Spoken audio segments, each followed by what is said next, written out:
नमस्कार दोस्तों, एरट चैनल में आप सभी का बहुत बहुत स्वागत। इससे पहले के वीडियो में हमने न्याय दर्शन से संबंधित प्रस्तावना यानी इंट्रोडक्शन को पढ़ा।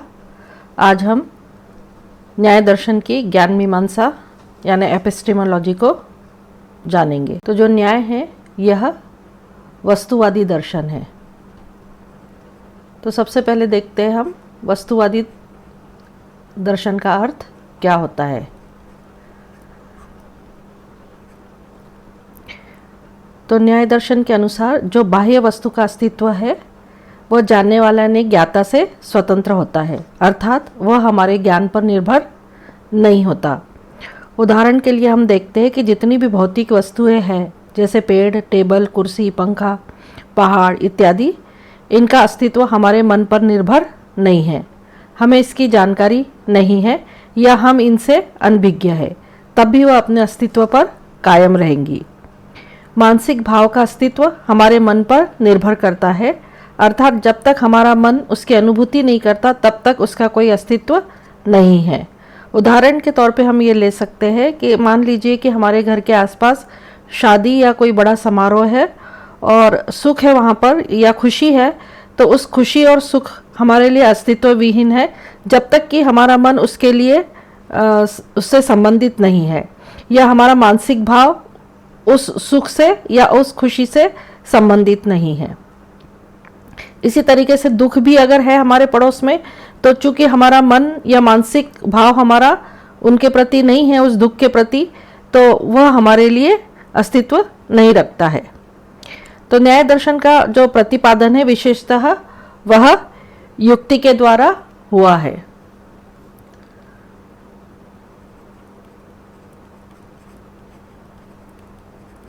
और तीसरा जो है, इसका जो मुख्य लक्ष्य है वह है मोक्ष की प्राप्ति।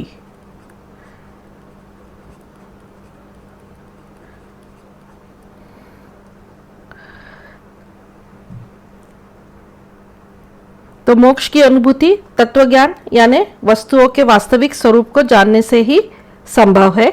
इसलिए न्याय ने 16 पदार्थ की चर्चा की गई है।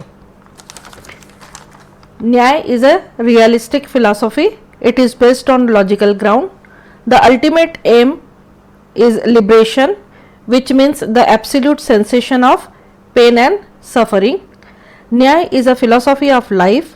According to Nyaya philosophy, the existence of external object is independent to the knower, that is, it does not depend on our knowledge.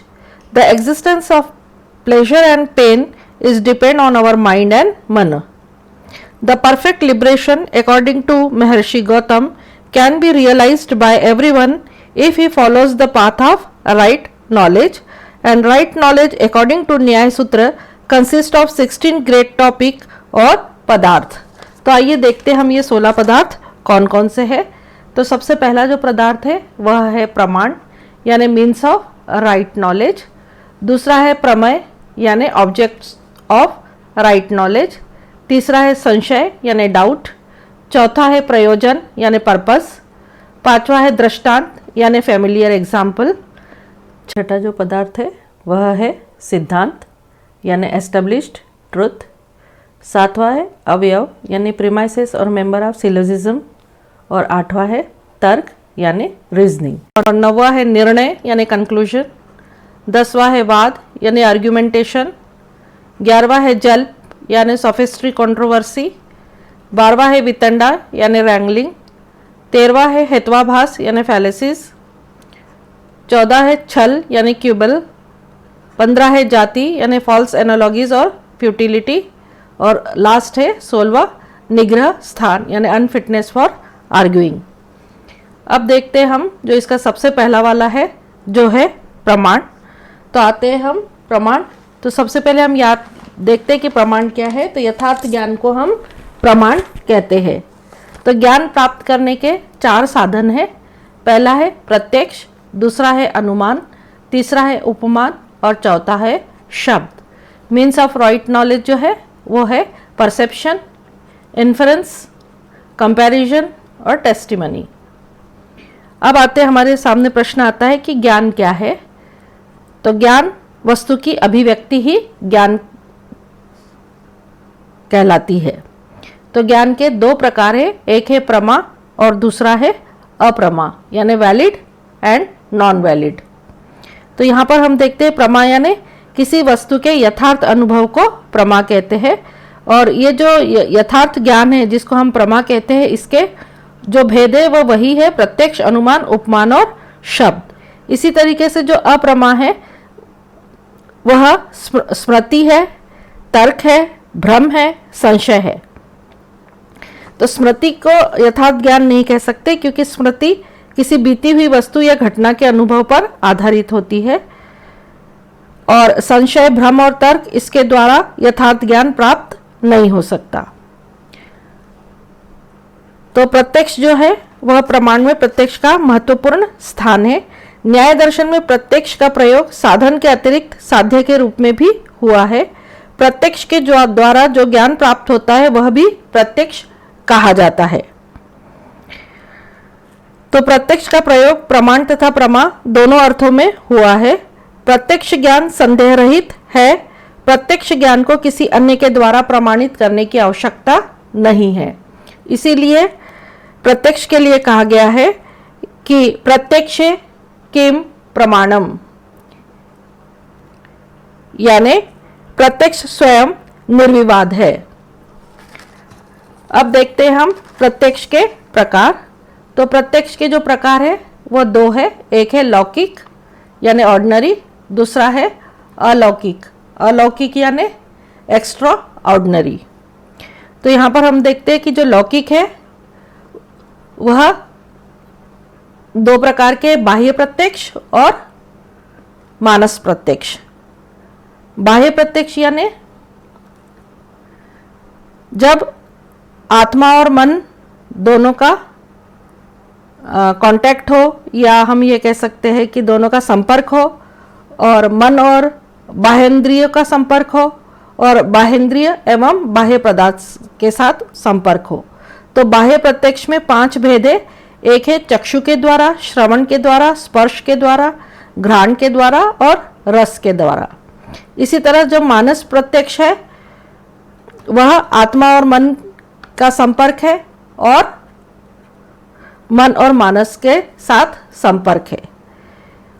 एक दूसरे तरीके से अगर देखा जाए तो उसमें लौकिक जो है प्रत्यक्ष, उसको 3 प्रकार दिए हैं उसके। एक है निर्विकल्प प्रत्यक्ष, दूसरा है सविकल्प प्रत्यक्ष, और तीसरा है प्रत्यभिज्ञा। तो यहाँ पर हम देखेंगे निर्विकल्प प्रत्यक्ष क्या है। तो निर्विकल्प प्रत्यक्ष उस प्रत्यक्ष को कहते हैं जिसमें वस्तु के अस्तित्व का आभास होता है। हमें उस वस्तु के विशिष्ट गुणों का उस समय ज्ञान नहीं होता है। उदाहरणार्थ, तो अगर मान लीजिए थोड़ा सा अंधकार है, तो कोई द्रव्य या वस्तु आंखों के सामने आती है, तो हम उसके प्रथम क्षण में उस वस्तु का निर्विकल्प भान हमें होता है।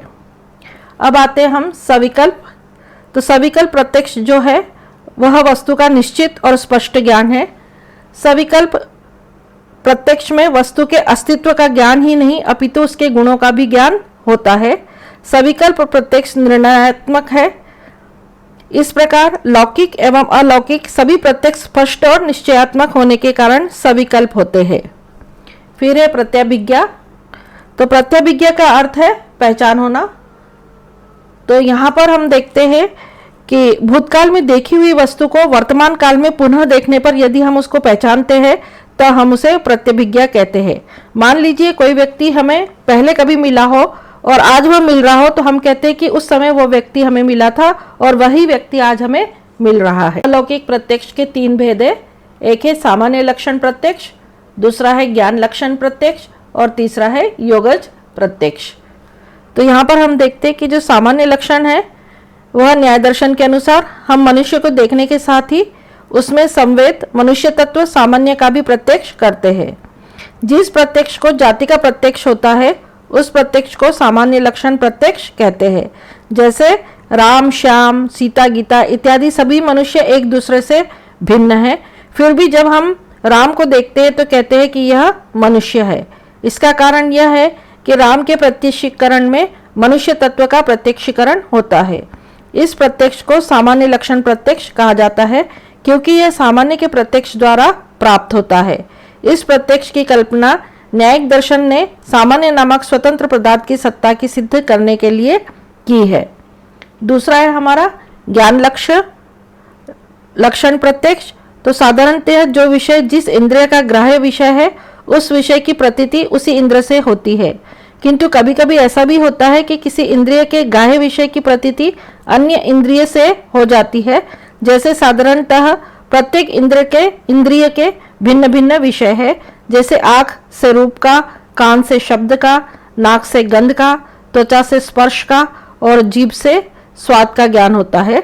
इस प्रकार प्रत्येक इंद्रिय से अलग अलग विषय का ज्ञान होता है। एक इंद्रिय से दूसरे इंद्रिय के विषय में ज्ञान होना संभव नहीं माना जाता।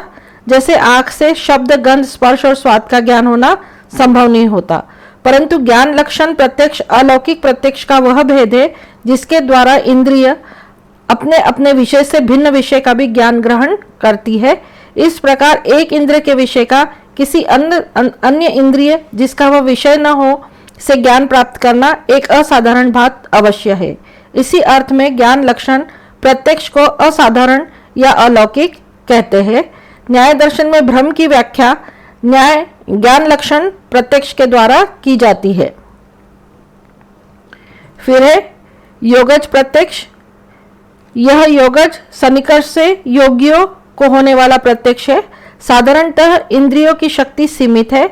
हम दूर एवं सूक्ष्म विषय को नहीं देख पाते, दूर की आवाज को नहीं सुन पाते, परंतु कुछ असाधारण व्यक्तियों में योगज ज्ञान पाया जाता है, जिसके कारण उन्हें भूत, वर्तमान, भविष्य, अनागत, अस्पष्ट, दूरस्थ एवं सूक्ष्म वस्तुओं का विशद रूप से साक्षात्कार करने की शक्ति आ जाती है। यह ज्ञान मुख्यतः दो तरह का होता है। एक होता है युक्त ज्ञान, जो योग से पूर्णता को प्राप्त कर चुके हैं, उनके लिए यह ज्ञान शाश्वत है और अपने आप हो जाता है।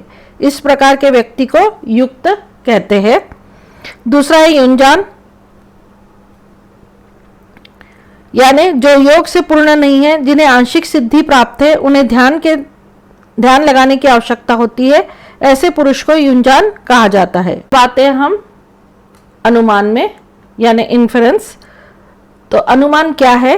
तो अनुमान न्याय दर्शन का एक महत्वपूर्ण प्रमाण है। अनुमान अपरोक्ष ज्ञान है। अनुमान शब्द दो शब्दों से मिलकर बना है, अनु प्लस मान। एक ज्ञान के बाद यानी अनु, उस ज्ञान के आधार पर उसी के द्वारा प्राप्त किया गया दूसरा ज्ञान मान, इस तरह से अनुमान कहलाता है। जैसे पहाड़ पर धुएं को देखकर वहां आग होने का अनुमान किया जाता है।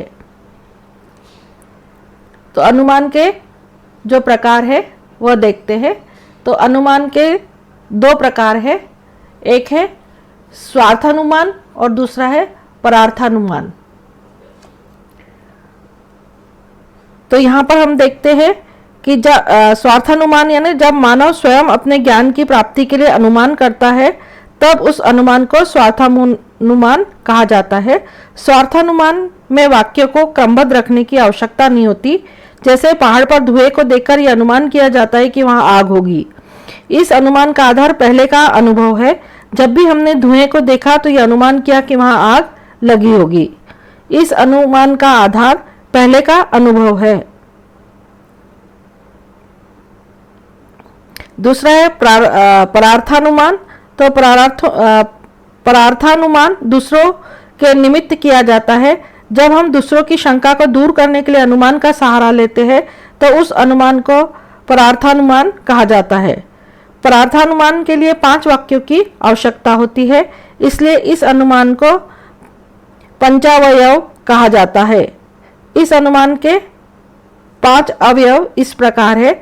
जैसे पहाड़ में आग है, यह प्रतिज्ञा है, क्योंकि वहां धुआं है, यह हेतु है, और जहां जहां धुआं रहता है वहां वहां आग रहती है, ये उदाहरण है।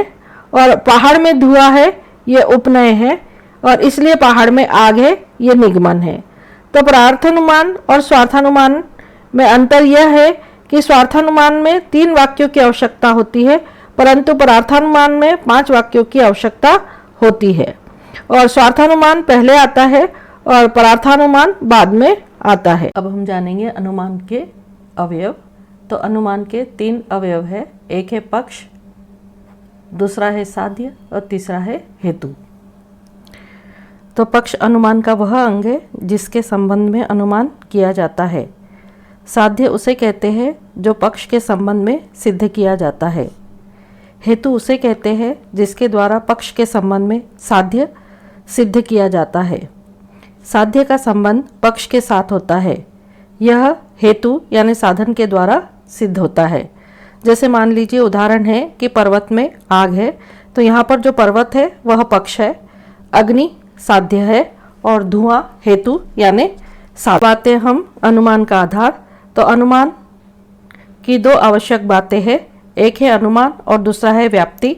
व्याप्ति का अर्थ होता है संबंध या व्यापकता। तो पहला है पक्ष और हेतु का संबंध, जैसे पर्वत में धुआं है, और दूसरा है हेतु और साध्य का संबंध यानी धुएं और आग का संबंध। अब आते हैं हम नव्य न्याय की ओर। तो नव्य न्याय में अनुमान 3 तरह के होते हैं। पहला है केवलान्वयी, दूसरा है केवल व्यतिरेकी और तीसरा है अव्यतिरेकी अनुमान। इन 3 भेदों का आधार हेतु साध्य की प्राप्ति का स्वरूप है। तो केवलान्वयी अनुमान जो है जिस व्याप्ति पर आधारित होता है उस व्याप्ति का ज्ञान केवल अन्वयी विधि हेतु और साध्य का सदैव सहचर्य देखकर ही होता है। ऐसे अनुमान में हेतु और साध्य के व्यतिरेक, एक के अभाव में दूसरे का अभाव का कोई दृष्टांत नहीं होता। जब व्याप्ति की स्थापना भावात्मक उदाहरण से होती है तब उस अनुमान को केवलान्वयी कहते हैं। अन्वय का अर्थ है साहचर्य, एक के उपस्थित रहने पर दूसरे का उपस्थित रहना अनव्य कहलाता है। उदाहरण है जैसे सब ज्ञेय पदार्थ अभिधेय है, घट ज्ञेय पदार्थ है अतः घट अभिधेय है। यह केवलान्वयी अनुमान का उदाहरण है। इसमें प्रथम वाक्य में ज्ञेय पदार्थ और अभिज्ञेय की व्याप्ति का कथन किया गया है। यह व्याप्ति अनव्य विधि से प्राप्त होती है। प्रत्येक ज्ञेय वस्तु अर्थात जाने जा सके योग्य पदार्थ अभिज्ञेय भी है, अर्थात उसको एक नाम दिया जा सकता है। यह तो हम देखते हैं, परंतु हम ऐसी कोई चीज नहीं देखते जो ज्ञेय और अभिज्ञेय न हो। ज्ञेय और अभिज्ञेय के संबंध के सारे दृष्टांत सपक्ष दृष्टांत ही है, विपक्ष दृष्टांत नहीं है। दूसरा है केवल व्यतिरेकी अनुमान। तो केवल व्यतिरेकी अनुमान में हेतु और साध्य की व्याप्ति केवल व्यतिरेकी विधि से अर्थात हेतु और साध्य का साथ साथ अभाव देखकर जानी जाती है, क्योंकि हेतु और साध्य के सहभाव का कोई दृष्टांत नहीं मिलता। इसलिए व्याप्ति हेतु और साध्य के अभाव के मध्य होती है। जिस अनुमान में व्याप्ति की स्थापना निषेधात्मक उदाहरणों के द्वारा संभव हो उस अनुमान को केवल व्यतिरेकी कहा जाता है। जैसे जो अन्य भूतों से भिन्न नहीं है उसमें गंध का अभाव होता है, अर्थात गंध का गुण नहीं होता है। पृथ्वी में गंध का अभाव नहीं है, अर्थात गंध का गुण है, अतः पृथ्वी अन्य भूतों से भिन्न है। यह केवल व्यतिरेकी का उदाहरण है। इस अनुमान में हेतुपद गंध पृथ्वी का विलक्षण गुण है। गंध केवल पृथ्वी में ही रहती है, अतः पृथ्वी के सिवाय गंध का न कोई अन्य सपक्ष दृष्टांत नहीं मिलता। फलतः व्याप्ति केवल हेतु के अभाव और साध्य के अभाव के मध्य ही हो सकती है। फिर है अन्वय व्यतिरेकी अनुमान। इस अनुमान में हेतु का साध्य से भावात्मक और अभावात्मक दोनों प्रकार का संबंध होता है। इसका आधार भूत व्याप्ति हेतु और साध्य भाव के मध्य तो होता है, इसके अभाव के मध्य भी होता है। ऐसी व्याप्ति अनव्य और व्यतिरेकी विधियों से प्राप्त होती है, अर्थात जिस अनुमान में व्याप्ति की स्थापना अन्वय और व्यतिरेक दोनों विधियों से हो उस अनुमान को अन्य व्यतिरेकी कहते हैं। जैसे सब धूम्रवान पदार्थ बहिर्वान है, यानी पर्वत धूमवान है अतः पर्वत बहिर्वान है। बातें हम उपमान तो हमारा पहला है उपमान किसे कहते हैं। तो न्याय दर्शन में उपमान को एक स्वतंत्र प्रमाण के रूप में स्वीकार किया गया है। उपमान के द्वारा हम किसी प्रसिद्ध वस्तु के सादृश्य से किसी नए वस्तु का ज्ञान प्राप्त करते हैं। उपमान के द्वारा प्राप्त ज्ञान उपमिति कहलाता है। उदाहरण के लिए मान लीजिए किसी व्यक्ति ने नीलगाय नहीं देखी, लेकिन कोई आप्त पुरुष उसे बताता है कि नीलगाय गाय के समान होती है, और वह मनुष्य जब जंगल में जाता है तो वहाँ गाय के समान पशु देखता है, तो वह व्यक्ति का कथन उसे याद आ जाता है कि नीलगाय गाय के समान होती है। तब उसे ज्ञान होता है कि यही नीलगाय है। उसका यह ज्ञान उपमान के द्वारा प्राप्त होने के कारण उसे उपमिति कहा जाता है। अब आते हैं हम शब्द कि शब्द क्या है।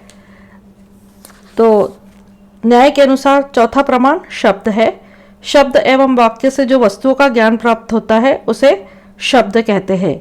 सभी शब्द ज्ञान यथार्थ नहीं होते, अतः शब्दों को प्रमाण तभी समझा जा सकता है जब इसके द्वारा यथार्थ ज्ञान मिलता हो। आप्त या यथार्थवादी व्यक्तियों के वचन शब्द प्रमाण समझे जाते हैं।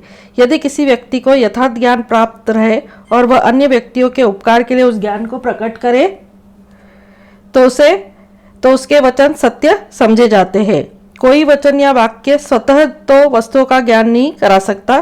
किसी वाक्य के शब्दों को सुनने से ही वस्तुओं का ज्ञान नहीं हो जाता।